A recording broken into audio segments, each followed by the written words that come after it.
오늘 함께 나누실 하나님 말씀은 히브리서, 신약성경 히브리서 4장 11절부터 16절까지 말씀입니다.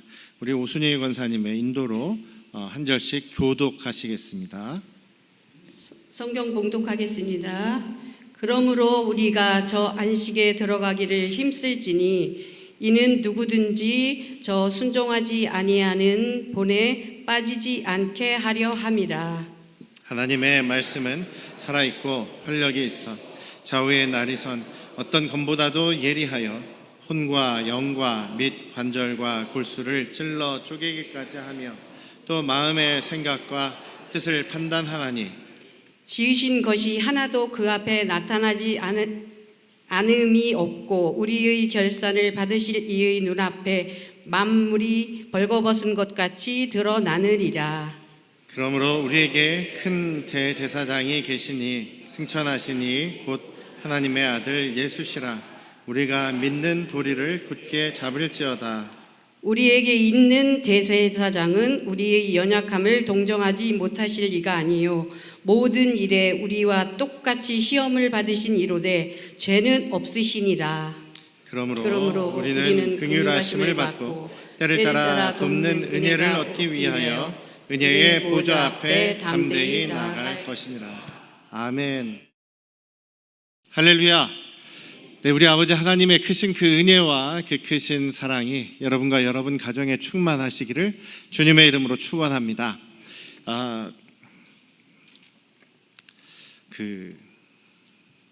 우리나라를 얘기 들면 그 신학이라는 것에 큰 줄기, 특별히 어떻게 우리가 인간이 구원을 받느냐라는 것에 대한 큰 신학적인 줄기가 두 가지가 있습니다. 하나는 장로교회를 중심으로 하는 칼빈주의, 칼빈이 이게 집대성했다. 그래서 칼빈주의라고 얘기를 하는 장로교 신학이 한 줄기가 있습니다. 또 감리교 쪽에서 알미니우스라고 하는 분의 시작을 한 알미니안주의라고 하는 감리교 신학이 이렇게 하나가 있습니다. 무엇이냐면 둘 다 예수님을 주님으로, 나의 주님으로 모시고 예수님의 부활을 믿고 예수님의 나의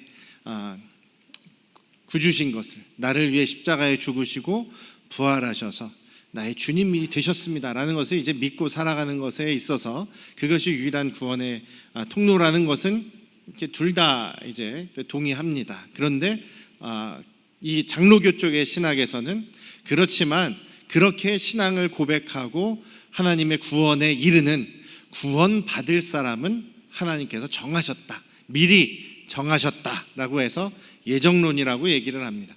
구원받은 사람을 하나님께서 미리 정하셨다, 하나님이 택하셨다, 선택하셨다, 이렇게 얘기를 하는 거예요.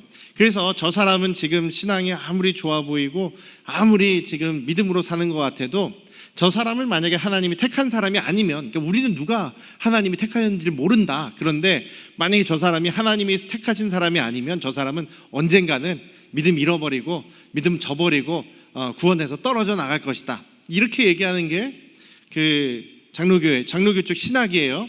그런데 하나님께서 선택한 사람이라면 지금은 아주 개차반처럼 살지 몰라도 언젠가는 돌아온다. 왜냐하면 저 사람은 하나님이 선택하셨으니까 다시 돌아올 거다. 그래서 저 사람이 선택받은 사람인지 아닌 사람인지는 죽어봐야, 하나님 앞에 가봐야 안다. 이렇게 얘기하는 것이 어떻게 보면 장로교 신학입니다. 선택받은 사람을 위해서 예수님이 돌아가셨고 선택받은 사람만이 구원을 받는다라는, 그러니까 어떻게 보면 이런 사상이 좀 위험하죠. 그리고 또 그 사상 중에 하나는 저 선택받은 사람은 구원을 잃어버리지 않는다.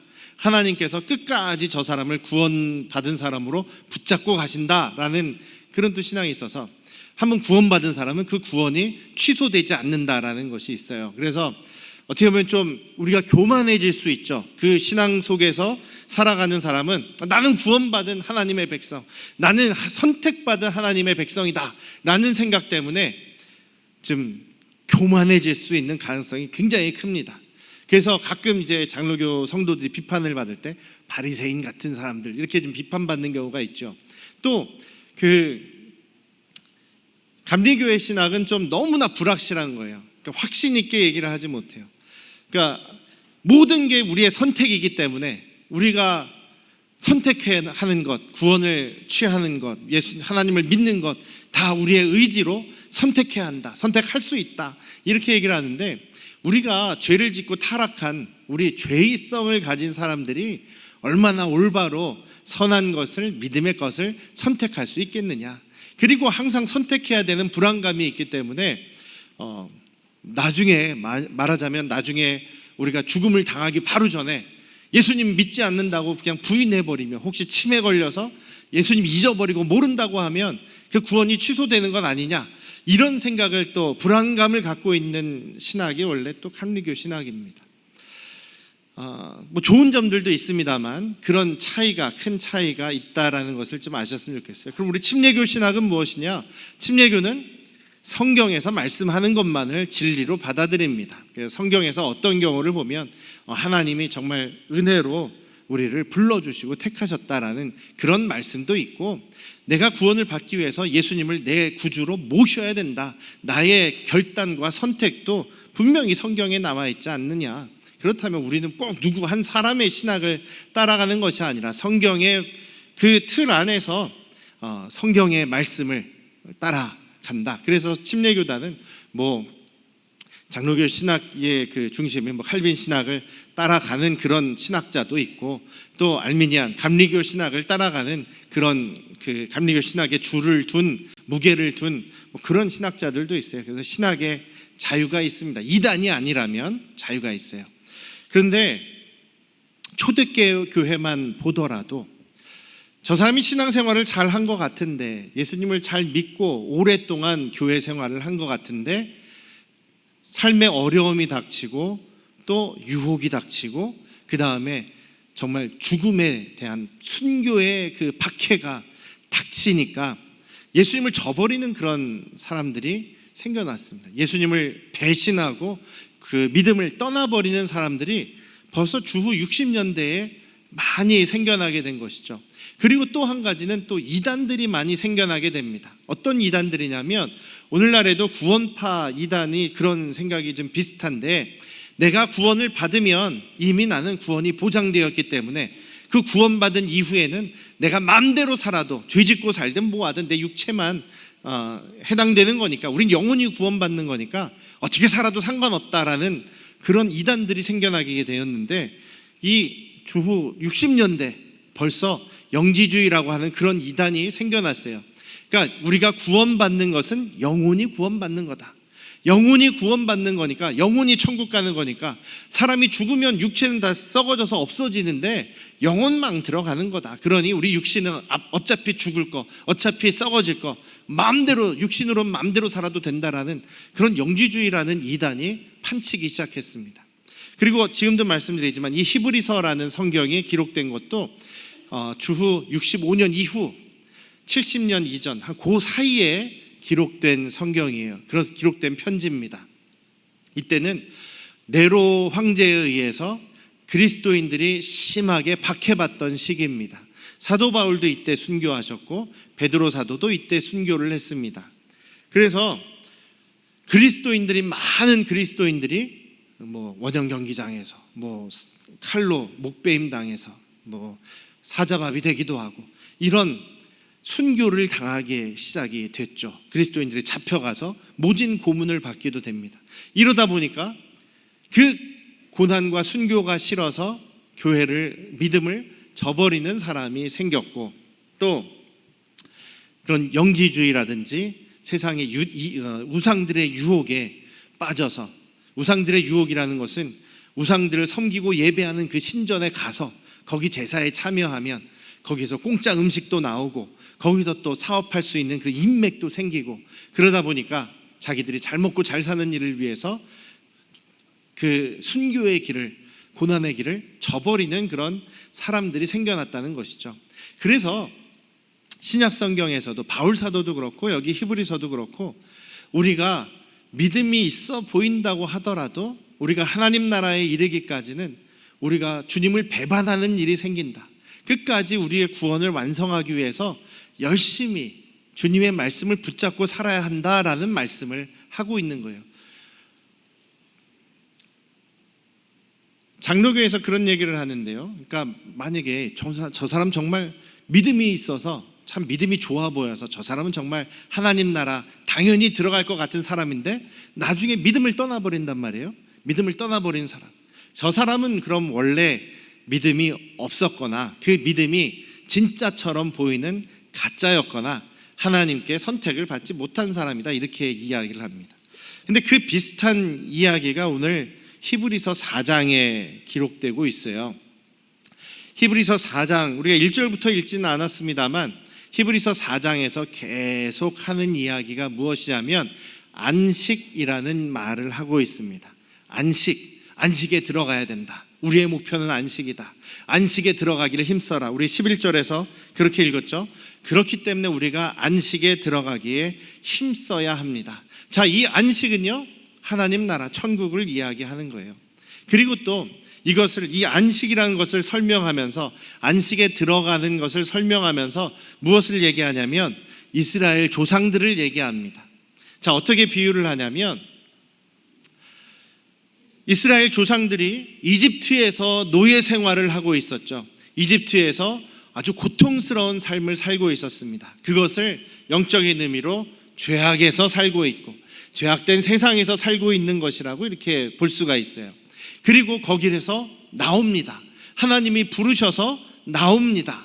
그 나온 선택된 하나님의 백성, 믿음을 이제 갖게 된 하나님의 백성, 자녀들이 이제 나와서 어디를 향해 가냐면 가나안 땅을 향해 가죠.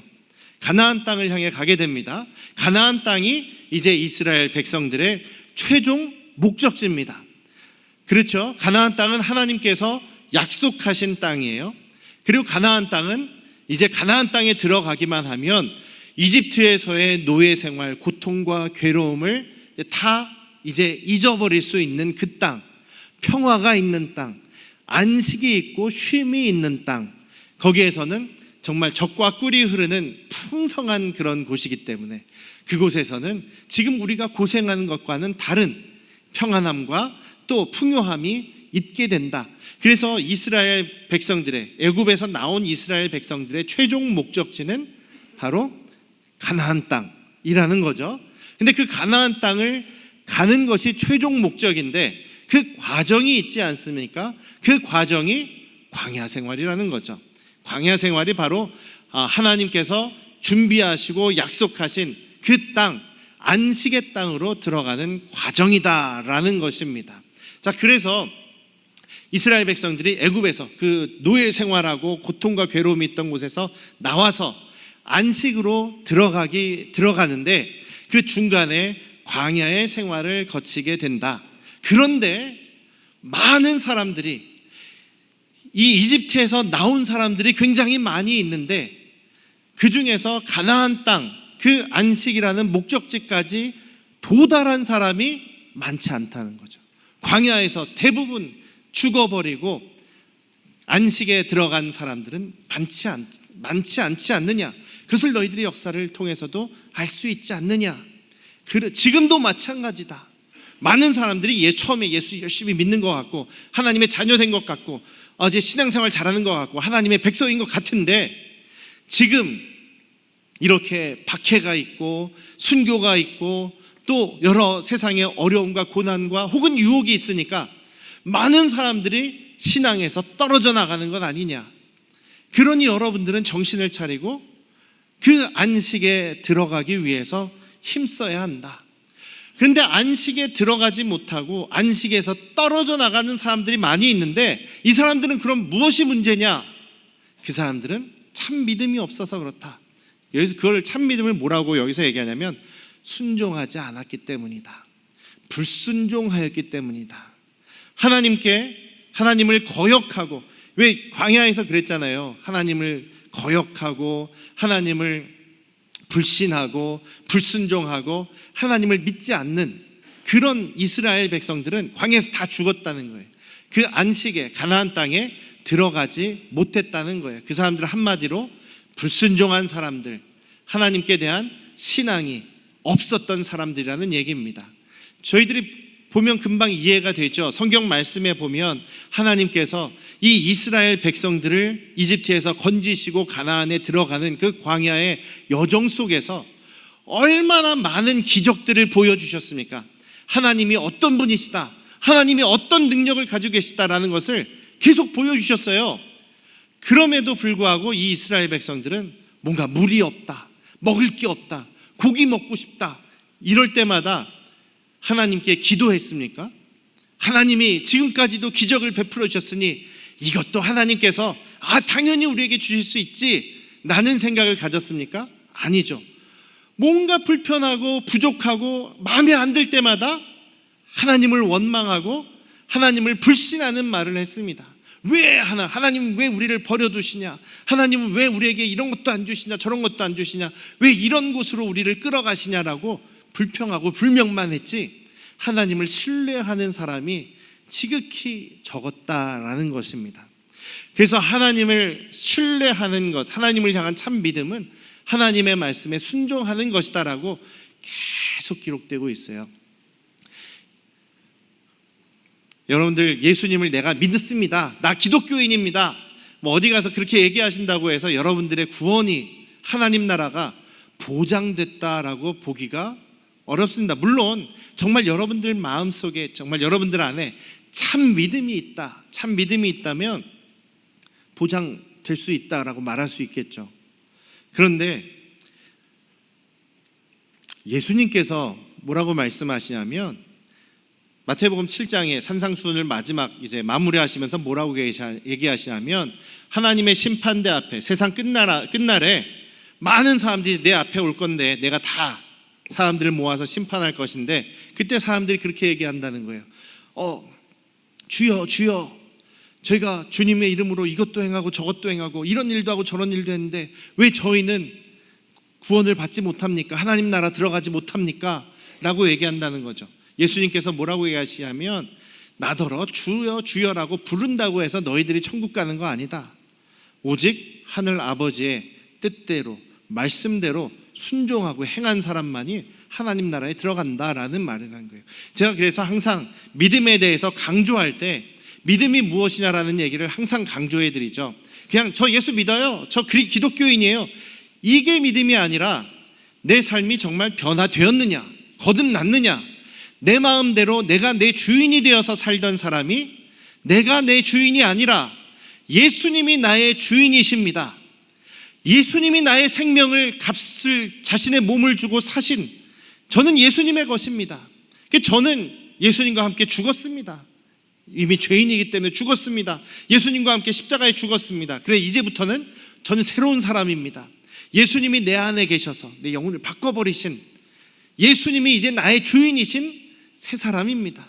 그래서 저의 삶은 이제 예수님의 말씀에, 주님의 말씀에 순종하는 그런 삶, 예수님을 주인으로 모시고 살아가는 삶이 바로 저의 삶입니다라고 고백하는 것이 참 믿음이라고 했지 않았습니까? 고백만 하는 것으로 끝나는 것이 아니라 그렇게 살도록 노력하며 그렇게 살아가는 것이 참 믿음이라는 것이죠. 예수님께서 말씀하십니다. 너희가 세상 끝날에 믿음을 보겠느냐, 참 믿음을 보겠느냐.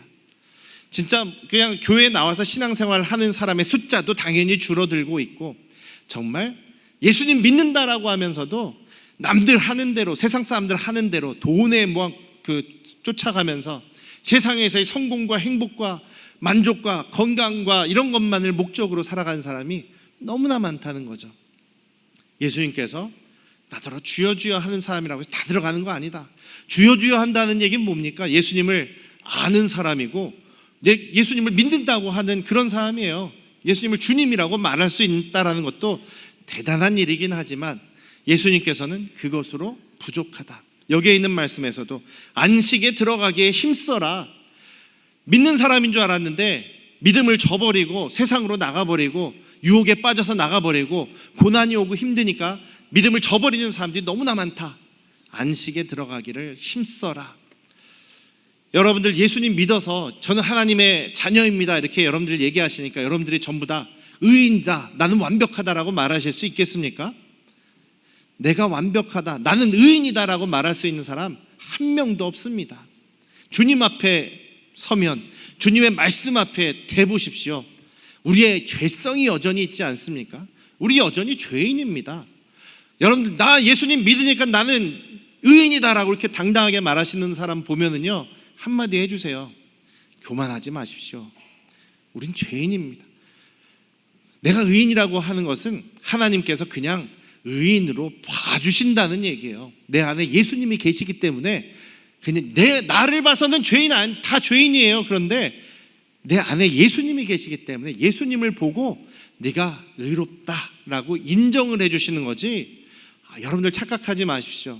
예수님 믿었다고 해서 여러분들 다 의인인 거 아닙니다. 여전히 죄인입니다. 바울 사도도 계속 얘기하죠. 나는 죄인 중에 괴수입니다. 날마다 죽습니다. 나는 날마다 내 죄성과 싸웁니다라는 얘기를 하는 거예요. 날마다 예수님을 닮아가려고 하는 것이 바울 사도의 이야기죠. 고백이죠. 바울 사도 같은 의인이 어디 있습니까? 그럼에도 불구하고 저 의인 아닙니다. 저 역시 여전히 주님 보실 때는 죄인입니다. 날마다 회개하면서 나 자신을 돌아보면서 겸손하게 나의 그 의의 세마포 옷을 빨아 입습니다라고 얘기하는 거예요.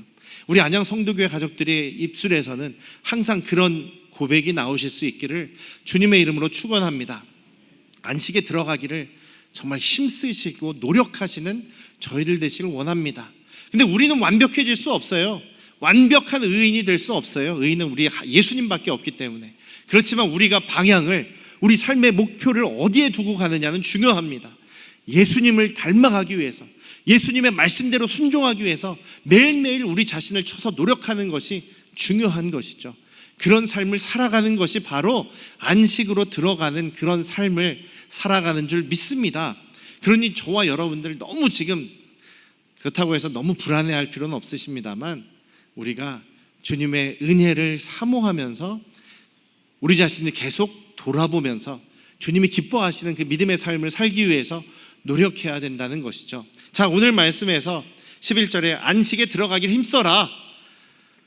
누구든지 순종하지 않는 그 우리 이스라엘 백성들, 광야에서의 그 잘못된 본보기에 빠져서 하나님을 저버리고 하나님께 불순종하고 주님의 말씀에 불순종함으로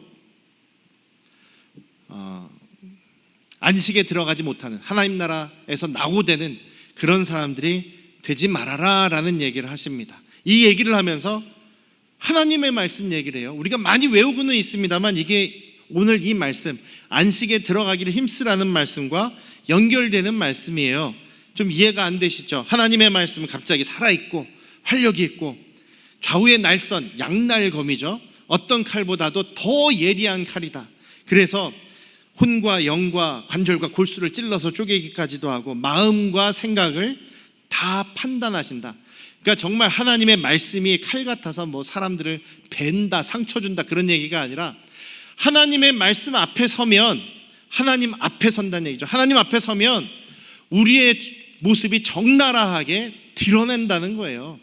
하나님 앞에 하나님의 말씀이 너무나 예리하시고 하나님의 말씀을 우리의 삶에 비춰보면 그 앞에서 우리가 떳떳하게 당당하게 서 있을 수 있는 사람이 아무도 없다는 이야기입니다. 옛날에 그런 좀 재밌는 그런 무술 영화 같은 거 보면 칼을 잘 쓰는 아주 검의 고수가 있습니다. 검의 고수가 자기를 죽이러 온 암살자하고 이렇게 싸우는데 너무나 이게 수준이 높으니까 칼을 그냥 쓱쓱 하기만 해도 그 자기를 죽이러 온 암살자의 막 옷이 잘려나가고 뭐 그런 거 있잖아요. 머리가 이렇게 머리만 탁 잘려나가고 그 사람 몸은 안 건드리면서 피부에 상처는 안 내면서 옷만 이렇게 삭삭삭삭 해서 나중에는 속옷만 남게 만드는 뭐 그런 우스개 영화의 장면이 하나가 생각나는데, 하나님의 말씀 우리를 적나라하게 드러내게 하시는 말씀이다라는 얘기예요. 우리가 하나님의 심판대 앞에 섭니다. 믿음의 사람들도 하나님의 심판대 앞에 다 섭니다. 요한계시록에는요, 우리가 하나님 앞에 심판대 앞에 서면 거기가 정말 유리바다 같이 이렇게 밝고 막 투명한 그런 곳에 우리를 뺑 둘러싼 그곳이 마치 텔레비전 화면과 같이, 영화관의 그 화면과 같이 거기 스크린에서 우리가 살아온 삶, 우리의 죄악들이, 행동들이 다 거기에서 영화처럼 다 나온다는 거예요. 너무나 아주 부끄럽죠. 하나님 앞에 한번 쓰면은 우리 부끄러움 당할 수밖에 없습니다. 계시록에 보면 그렇게 나와 있어요. 그게 심판이에요. 심판대 앞에 서면 그런 일들이 벌어져요. 누구도 하나님 앞에서는 저는 의인입니다 이렇게 떳떳하게 설 사람 아무도 없어요. 우리의 어떤 나 혼자 있을 때 있었던 그런 부끄러운 일도요 다 보인다는 거예요. 바울 사도는 또 뭐라고 얘기하냐면 우리가 하나님 앞에 서면 우리 입에 우리가 한 얘기들이 다 녹음되어 있다. 그래서 하나님 앞에 가면 우리가 이제 자 시작해라 그러면 우리가 내가 말하려고 하지 않아도 입이 자기 스스로 열려가지고 여기 녹음되어 있는 말, 내가 그동안 했던 말, 그동안 했던 죄 이런 것들 다 스스로 직접 고한다라고 바울 사도가 말씀하고 있어요. 그런 식이 되는 거예요. 우리 하나님 앞에 가면 부끄러움 한번 당할 겁니다. 그건 어쩔 수 없어요. 죄인이니까. 하나님 앞에 서면 우리의 죄들이 다 드러난다. 그러니 우리는 멸망할 죄인이다라는 것이 하나님 앞에서 다 드러난다. 그러니 우리에게 그럼 소망이 없느냐? 그럼 우리는 절망할 수밖에 없느냐? 감히 하나님 앞에 누가 서고 누가 구원받겠느냐? 그런데 우리에게 소망이 있다는 것이죠. 14절에 원래 여기 그러므로라고 되어 있는데요, 문맥이 안 맞아요. 원래는요 이게 성경을 번역한 성경들도 여기를 그러므로라고 쓴 성경도 있고 그러나라고 쓴 성경들도 있어요. 근데 그러나가 더 맞는 말이에요. 그러나 이게 제일 중요합니다. 하나님의 말씀이 살아있고 예리하고 우리를 다 쪼개서 벌거벗은 것 같이 드러나니까 하나님 앞에 서면 정말 구원받을 사람이 하나도 없을 것 같아요. 안식에 들어가는 사람이 하나도 없을 것 같은데 그러나 우리에겐 예수님이 계시다 이거예요. 우리에게는 우리의 큰 대제사장 하나님과 우리 사이를 중보하시는 예수님이 계시다는 얘기입니다.